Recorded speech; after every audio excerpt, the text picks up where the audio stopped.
Hello everybody and welcome to Pixmux Tuts. Today I'm going to show you how to change the date and time on your computer. I'm not going to delay, so let's get right into it.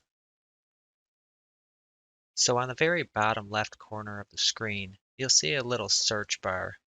You want to click on that, type in the word time. As you can see, it pulls up a system settings for change the date and time. Select that.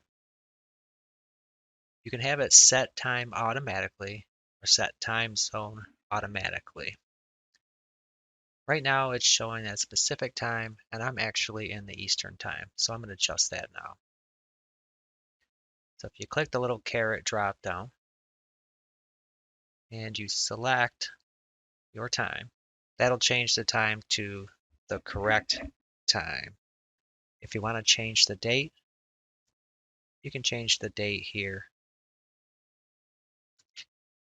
That's all there is to it. Thanks for watching. See you guys next episode. Don't forget to like and subscribe. Peace.